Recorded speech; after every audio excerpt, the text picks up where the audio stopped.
if you tell somebody that you like Colleen Hoover, they will probably scream at you because of how much they hate her. But hey, choose your battles, okay?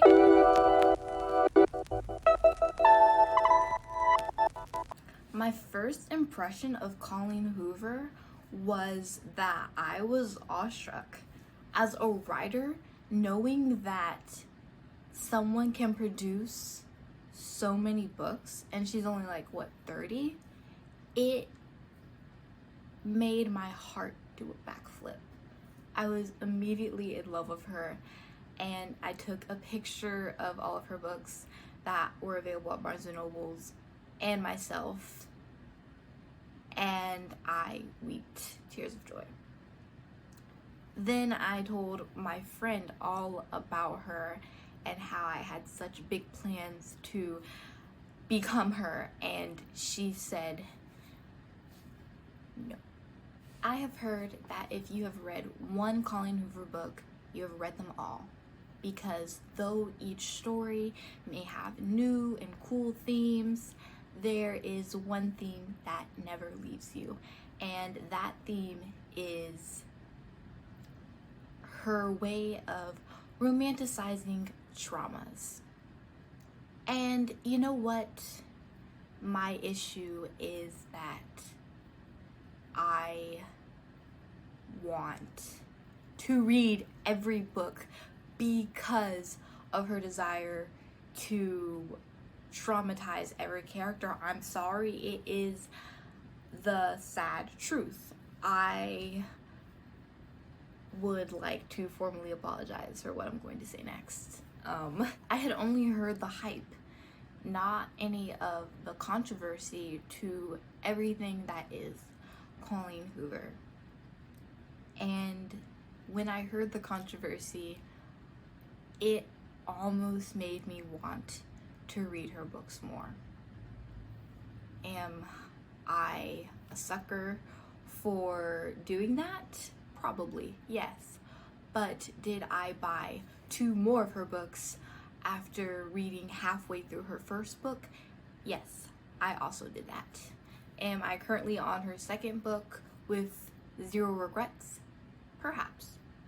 Perhaps. I mentioned earlier that Colleen Hoover has a way of romanticizing trauma, and she did so in this book.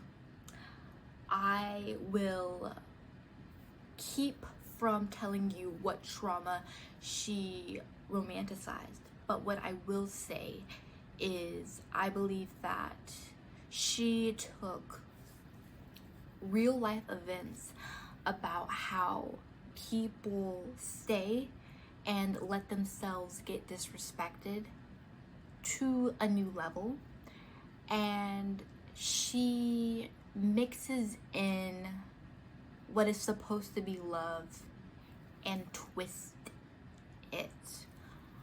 I don't want to get too graphic, but she describes like kissing and stuff after the character is experiencing this trauma, and it really puts a bad taste in your mouth. But you almost continue to pine. I don't know if it's just me and being unable to just hate a character, but I have this bad trait where I see the good in people even when they have done so much harm. Like, I'm like, that can't be all it is to you. Like, just because you've made like the worst decision of your entire life doesn't mean you're a bad person. It just means you've made a really bad decision or a bad series of decisions. With all that, I say that my point is, even though one of the main characters made a bad decision that traumatized the other character, it doesn't mean that this character is just bad now. It just means that they've made bad decisions. So when that was happening, and when Colleen Hoover romanticized that trauma, a part of me was still hoping that the relationship could end positively or could still be positive. Like there could still be a change. Like I was like, oh no, maybe she's incorporating this because they're still going to be together.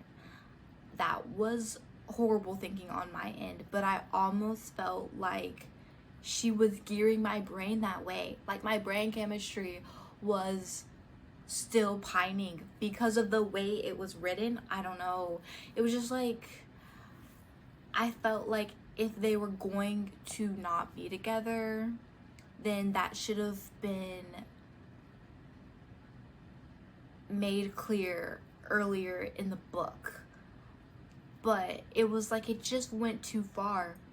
But at the same time, I feel like her writing the book that way shows you how it is in real life. People don't leave early on. Now, the part of this book that made me want to throw the book across the room, shred it into a million pieces, and just lose my mind was probably the epilogue and then the last chapter. It really took me for a curve. What she did in that last chapter was she took the title of this book and she put it in the book. Yeah. And those words really cut through you.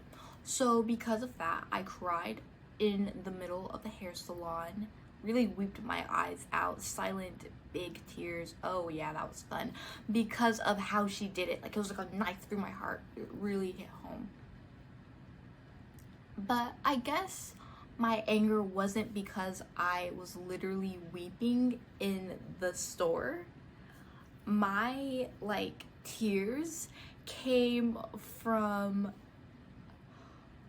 how the story ended. In my opinion, I felt like the main character didn't get a happy ending.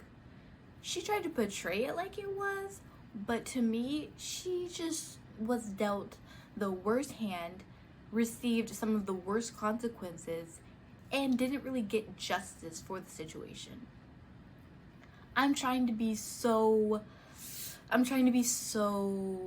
indescriptive and vague to those who have not read the book, in case that's something you still want to do. But just, she did not get a happy ending in my opinion. She really didn't.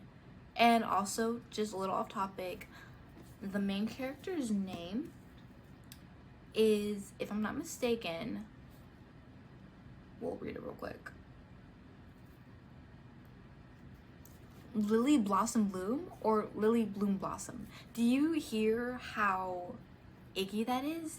Oh, and she also has a flower shop, in case that like does anything for you. So that's how I feel about it. Rate this book out of a 1 through 10. I would do so in 3 different categories. 1, I would rate it off of its cover, the back cover, and then what I just went through by reading it. So first of all, the cover, I will give it a 6 out of 10. In terms of marketing, top tier. I appreciated them mentioning that it says every person with a heartbeat should read this book. I don't know if that's correct. It was crazy. The way the flowers and stuff are on here, it is misleading, guys. It's misleading. This book is not all cherries and sun time and flower. It's not that book, but they want you to think it, okay? That's what catches you off guard. Do not be fooled. But I do love that in every book she makes, she uses the same font, guys. It is smart, okay? It's smart. It makes it easier to find her books. So I like that, okay? Because I am that type of person. Loving on the back side, how she had her little tagline. It says, sometimes the one who loves you is the one who hurts you the most. real, and that means more to this book than you would think it does. Okay, and then as far as the contents of this book, I will rate it a solid 11 out of 10. It even though they did not give me the ending that I wanted, it still eats. I'm sorry. It is just so, it's a journey, okay? It really breaks your heart, but then puts it back together again in a really weird way. And I would probably reread this book, okay? I might reread this book on Valentine's Day just for kicks and giggles, okay? So if I would reread it again, then maybe you should read it, okay? I'm not a Colleen Hoover stan, but I'm not a Colleen Hoover troll. So there you have it.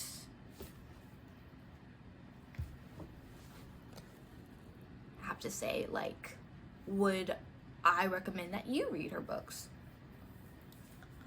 And what I will say is, Colleen Hoover is a journey. She is a journey. And if you read one Colleen Hoover book, I cannot vouch if you've read them all, because I have only read one of her books and I'm in the middle of reading another one. So I don't know, but based off of what I've heard from other people, I will say that if you do not want trauma romanticized, if you do not want to be angry at the author but at the same time envy her writing, then maybe she isn't for you.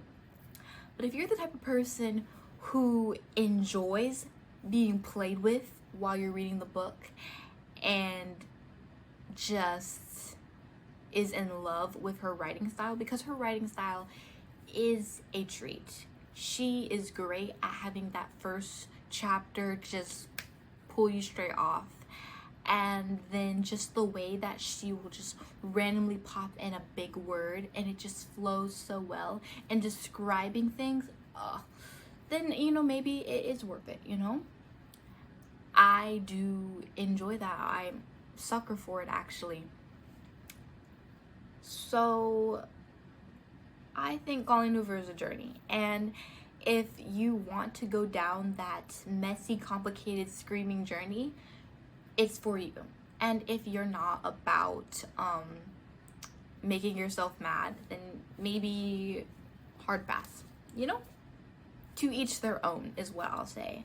And yes, there is a lot of controversy on it, and if you tell somebody that you like Colleen Hoover, they will probably scream at you because of how much they hate her. But hey, choose your battles, okay? Choose your battles. You can be like, yeah, I hate Colleen Hoover too, she sucks, in public, and then go home and read that book, okay? We live one life. We live one life. So if you're new, why don't you hit that subscribe button so we can be delusional together? And if you're old me, you should check out my new content where I find new and intriguing ways to be cringy and put a little smile on your face.